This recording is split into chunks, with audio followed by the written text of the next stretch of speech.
दोषों का विवेचन किया कि महाराज सभी प्रकार के सद्गुण इनके जीवन में होंगे, लेकिन एक बार थोड़ा सा अज्ञानवश महात्मा शमीक का ये अपराध करेंगे, श्राप होगा कि 7 दिन के सर्प के द्वारा मृत्यु को प्राप्त हो जाएंगे। पांडवों ने सुना कि मेरा पौत्र सर्प के द्वारा मृत्यु को प्राप्त होगा, ब्राह्मणों का अपराध करेगा। कहा महाराज ये तो बहुत गलत हो जाएगा, हमारी कुल परंपरा में ऐसा कोई व्यक्ति नहीं है, कलंक लग जाएगा, महाराज कृपा करें। उन्होंने कहा चिंता मत करें, श्री सुखदेव स्वामी आएंगे, 7 दिन कथा सुनाएंगे और आपका ये कुल पवित्र हो जाएगा। इस प्रकार सुंदर महात्मा परीक्षित का जन्म हुआ। गोविंद को आकर के दर्शन किया, भगवान ने सुंदर आशीर्वाद प्रदान किया। भगवान को चारों तरफ देख रहे थे कि जो मेरी माँ के अंदर कुक्षी में प्रवेश करके मेरी रक्षा करने के लिए आया था वो कहाँ गया। तो परीक्षण करने के कारण उनका दूसरा नाम महात्मा परीक्षित रखा गया। बड़े प्रसिद्ध हुए महात्मा। 5 वर्ष की अवस्था हुई और इस संसार में कलयुग का आगमन हो गया, द्वापर युग पूर्ण हो गया, कलयुग का प्रवेश हुआ। महाराज अनेक प्रकार के पाप कर्म उदय हो गए। जिस समय का जैसा जो विशेषण विशेषता होती है अपने आप प्रकट हो जाती है। महात्मा धर्मराज एक बार मंदिर दर्शन करने के लिए पहुंचे तो हर बार उनको विग्रह हंसता हुआ दिखाई देता, मुस्कान वाला था। तो हर बार धर्मराज जी के लिए कोई पुष्प देता था, स्वागत में। लेकिन आज जब मंदिर जाके देखा तो भगवान का विग्रह मलिन है, मानो भगवान रो रहे हैं। और आगे बढ़े महात्मा धर्मराज तो उन्होंने देखा कि गाय यदि बाईं तरफ हो तो अपने आप मेरे दाएं तरफ आ जाती थी। ये शुभ चिन्ह होते हैं। आप कहीं जाएं और कोई सुंदर कलश भरा हुआ मिले और आपके दाएं तरफ से निकले, गाय आपके दाएं तरफ से, पंडित जी, ब्राह्मण, राजा, संत, ऐसे लोग शुभ चिन्ह वाले। लेकिन आज महात्मा धर्मराज ने देखा कि पहले भी गाय हमारे दाएं तरफ थी, लेकिन वो बलात् आकर के हमारे बाएं तरफ हो गई। महाराज सावधान हो गए कि अब तो कुछ ना कुछ अवगुण है। अशुभुन देख करके महात्मा घर आए, भगवान को याद किया, अर्जुन को परमात्मा के यहाँ भेजा कि महाराज आप परमात्मा के वहां जाके समाचार लेके आए। 6 महीने बाद अर्जुन पधारे और अर्जुन ने आकर के समाचार दिया कि जिन गोविंद की कृपा से हमने सब कुछ ये जो भी किया सब उन्हीं की कृपा से प्राप्त किया, वो परम धाम पधार चुके हैं। इतना श्रवण किया कुंती महाराज भैया ने अपना 5 भौतिक शरीर त्याग दिया। पांडवों ने विचार किया हमारा भी चलने का समय आया, इसलिए महात्मा परीक्षित के लिए 5 वर्ष में राज्य दे दिया। 7 द्वीपों से युक्त धराधाम का राज्य परीक्षित के लिए। और कहा बेटा आप चिंता नहीं करना, आप अभी अवस्था में छोटे हैं तो आपके गुरु महाराज मंत्री आदि जो आपको आदेश दें उसका पालन करना। 3 वस्तुओं का ध्यान हमेशा रखना। कभी भी कोई संत आपको प्राप्त हो तो उनको आप अपनी गृहस्थी की दुर्दशा मत सुनाना, उनका एक भी क्षण व्यर्थ में नष्ट नहीं करना। यदि आपको कोई पहुंचे हुए संत प्राप्त हो जाए तो आप कहना महाराज हमें भगवान कैसे मिलेंगे, एक बात। और दूसरा, संसार की संपदा आपको प्राप्त होने वाली है, आप 5 वर्ष के हैं, बहुत छोटे हैं, इसलिए इस संपदा का दुरुपयोग कभी नहीं करना चाहिए। एक अन्न का कण भी आप व्यर्थ की भौतिकता में नष्ट नहीं करना। इसका संचय जो हमने किया है इसका व्यय केवल धर्म के लिए उत्तम गति दान है, सत्कर्म है, भागवत जैसे अनुष्ठान आदि हैं, इसमें लगाना।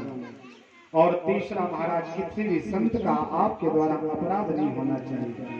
इन बातों को याद रखें। हम चलते हैं। सभी प्रकार के पांडव अपने छोटे से नाती के लिए, पौत्र के लिए संपूर्ण पृथ्वी का राज सौंप कर स्वर्गारोहण की तैयारी के लिए चले। क्रम से महाराज सब मृत्यु को प्राप्त होते जाते हैं। महात्मा धर्मराज जो थे सशरीर धर्म की गद्दी पर प्रतिष्ठित हुए। बोले धर्म भगवान की। परीक्षित का राज्य प्रारंभ हुआ। इतना दिन दिगंतर तक जय जयकार होने लगी महात्मा की। धन्य है महात्मा परीक्षित। कलयुग के इतने पापाचार भी परीक्षित का सामना नहीं कर पाए। 32 वर्ष व्यतीत हो गए विचार करके। कलयुग तो आ गया था, लेकिन 32 सालों तक वह विचार करता रहा कब परीक्षित से मिले। लेकिन महात्मा का ऐसा सत्कर्म धर्म था कि उनके सामने जाने में इसको भय होता था। एक बार महात्मा परीक्षित जी विचार करने लगे कि देखिए नीति कहाँ है, अस सुनहु दसानन चौथे पन जाइए नृप कानन। मैंने सुना है कि चौथी अवस्था जब आपकी लगे तो आप घर गृहस्थी का त्याग करके जंगल में भगवान नाम का आश्रय लीजिए। तो इनको लगा 32 साल तो निकल ही गई, कुछ ही समय और शेष बचा है, क्यों ना अभी से अभ्यास करना प्रारंभ करें। तो महात्मा परीक्षित जी जंगल पहुंचे। जंगल में जाकर के महात्मा ने दिव्य उस मनोहर झांकी का दर्शन किया, अनेक प्रकार की वृक्षावलियों का दर्शन, पशु पक्षी आदि के कलरव उन स्वरों को सुनकर के मंत्र मुग्ध हुए महात्मा।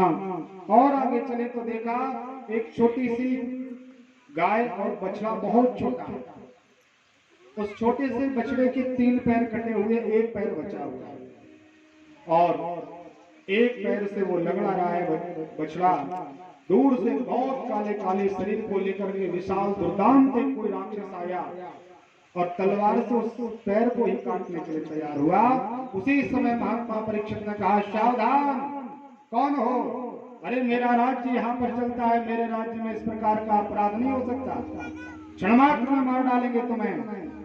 और इन्होंने सर संधान कर लिया, धनुष बाण हाथ में ले लिया। जब कलयुग ने देखा उस काले राक्षस जैसे स्वरूप में कलयुग जो था, उसने देखा महात्मा परीक्षित हैं, इनका साहस नहीं कर सकते हैं, लड़ाई में तो हार जाएंगे, इसलिए इनके चरणों में प्रणाम कर लेना चाहिए। दौड़ करके आया महात्मा परीक्षित के चरणों में पंक्ति पार किया, प्रणाम किया। महाराज क्षमा कर दीजिए। परीक्षित जी ने कहा कि देखिए ऐसा हम अपने राज्य में तो नहीं होने देंगे, इसलिए आप अन्यत्र चले जाइए, मेरे राज्य का त्याग कर दीजिए। कौन हो तुम? परिचय दिया, महाराज हम कलयुग हैं, हमारे भाई द्वापर का समय पूरा हो गया, वो चला गया, अब हमें ये राज्य प्रदान किया गया कि आपको रहना है, और हमारा राज्य महाराज 4,32,000 तक चला, ये हमारी अवधि है, इसलिए हमें महाराज आपके राज्य में रहने के लिए स्थान दे दीजिए। परीक्षित ने कहा बिल्कुल नहीं रह सकते आप मेरे राज्य में, राज्य से बाहर चले जाओ।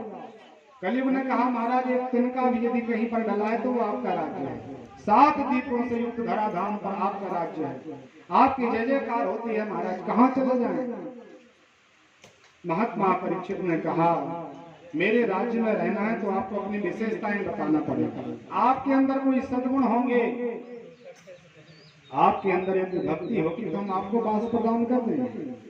तब कलयुग को आया कि महाराज हाँ मेरे अंदर बहुत सुंदर सुंदर वैशिष्ट हैं, आप बिल्कुल चिंता न करें, क्या आपके अंदर विशेषताएं हैं? तो कलयुग ने अपनी महिमा गान प्रारंभ कर दिया। कलयुग केवल नाम आधार, कलयुग केवल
परीक्षित जी बड़ी प्रसन्न, इसने अपनी महिमा गाई कि देखिए हमारे अंदर जो विशेषता है वो हमारे भाई त्रेता युग में नहीं थी, सतयुग में भी वो वैशिष्ट नहीं था, द्वापर में भी वो महिमा नहीं थी जो हमारे अंदर है।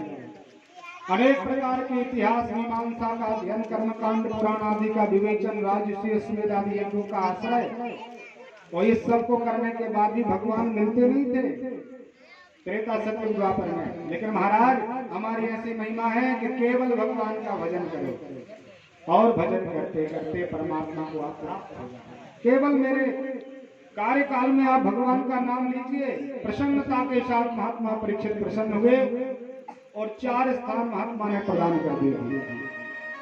द्योतम पानः स्त्रिया शूनम, महात्मा ने बास दिया द्योतम। महात्मा श्री परीक्षित जी ने जुआ के स्थान पर कलियुग का डेरा डाला। मद्यपान शराब में दूसरा स्थान दिया।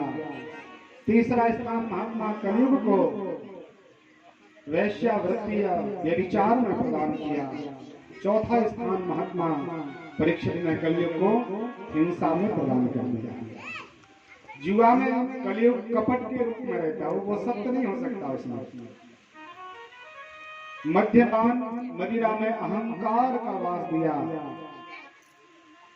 वेश्यावृत्ति व्यभिचार में काम का वास दिया और हत्या में अपवित्रता का वास प्रदान किया। ऐसे 4 स्थानों में कलियुग का डेरा डाल दिया। कलियुग का थोड़ा सा मन मलिन हो गया कि महाराज ऐसे स्थान प्रदान किए जहां कोई जाना नहीं चाहता। अपवित्र स्थान प्रदान कर दिए आपने चारों। कोई अच्छा सा एक आध स्थान प्रदान कर दे महाराज तो आनंद आ जाए। हमारे आपकी ही प्रजा है, कृपा कीजिए। परीक्षित जी ने कहा एक और विशेषता बता देंगे तो सुंदर स्थान प्रदान होगा। बताइए।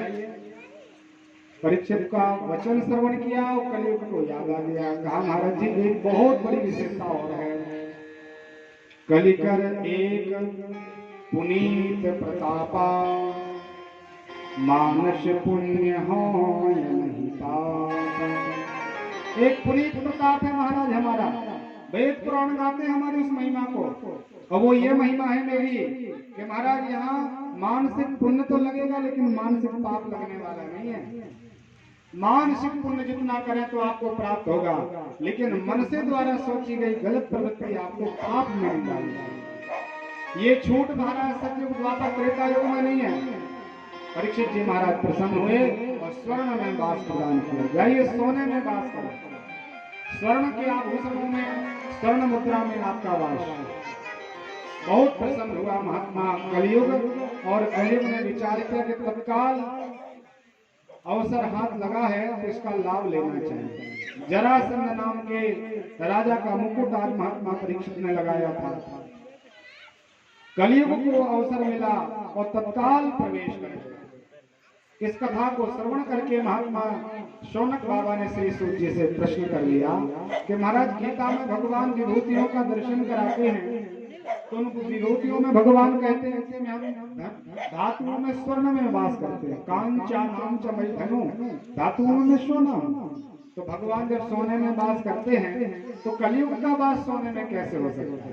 एक स्थान पर सज्जन दुष्ट व्यक्ति नहीं रह सकते। या तो सज्जन सज्जन का वास एक स्थान में होगा, या दुष्ट दुष्ट व्यक्ति एक स्थान में रह सकते हैं। इसलिए महाराज हमारे संदेह का निवारण करें। तो भगवान श्री सूत जी महाराज ने समझाया कि देखिए जो न्यायार्जित धन इकट्ठा किया जाता है, 4 पुरुषार्थ हैं, धर्म अर्थ काम और मोक्ष। धर्म पहले, दूसरे नंबर में अर्थ है। जो धर्म का आश्रय लेकर के अर्थ कमाता है तो ऐसे अर्थ में भगवान नारायण का वास है। बहुत सावधानी से श्रवण करें। धर्म का संगत पालन करते हुए, धर्म का आश्रय लेकर के जब हम धन कमाते हैं तो उसमें भगवान नारायण का वास है, लक्ष्मी जी का वास है। लेकिन धर्म को धक्का दे करके वो हम अधर्म के द्वारा धन को इकट्ठा करना जब प्रारंभ कर देते हैं तो उसमें भगवान हमारे पास नहीं आते, भगवान तो दूर जाते हैं। परमात्मा से हम कहते हैं सुख संपत्ति सब आवे, आरती में गाते हैं। तो ये संभव नहीं कि आप अधर्म के द्वारा धन कमाएं, भगवान भी आपके घर आए। जैसे ही धर्म के द्वारा आप धन संग्रह करते हैं तो परमात्मा आपके घर से दूर चले जाते हैं। और ऐसे अधर्म से कमाया हुआ धन जो है उसमें केवल और केवल कलियुग का वास है, उसमें भगवान वास नहीं करते। कलियुग को 5 स्थान प्रदान कर दिए। एक मिनट के लिए आप लोग बड़ी सावधानी से सुने। कलयुग कहाँ रहता है ये अपन को भागवत जी ने बता दिया। ये मार्गदर्शन हमारा हो गया कि कलयुग कहाँ रहता है। तो स्थान क्या क्या है? एक तो जुआ, दूसरा मदिरा, तीसरा व्यभिचार और चौथा हिंसा। ऐसे स्थान महात्मा ने प्रदान किया। पांचवा स्थान अभी अभी महात्मा कलयुग को मिला, अनीति के द्वारा कमाया हुआ। अब ये 5 स्थान हैं। यदि आपको सतयुग में रहना है तो आज से इसी समय इसी क्षण इन 5 स्थानों का त्याग करें। भगवान की आपके ऊपर कृपा होगी कि आप इन 5 से दूर हो। और यदि नहीं भी हैं कारणवश तो महाराज बिल्कुल नितांत भाव से यहाँ संकल्प करते हैं कि आज से ही हम इन 5 वस्तुओं का त्याग करने वाले हैं। यदि सुखी जीवन चाहते हैं तो थोड़ा सा आनंद चाहिए। यदि जीवन को बहुत आनंद में ले जाना है तो महाराज आज से ही 5 स्थानों का आपको त्याग करना चाहिए। सतयुग का वास ग्रहण करना है तो 5 वस्तु छोड़ना ही पड़ेगा। और नहीं तो महाराज कलयुग के भाई भतीजे बनना है तो स्थान तो भगवान ने बताई कि आपका निर्णय है। सावधानी बुद्धिमत्ता इसमें है। इन 5 स्थानों का त्याग कर। इसमें व्यक्ति मानव नहीं बचता, पशु को ले व्यवहार करने लगता है। बिल्कुल पशुता आ जाता है।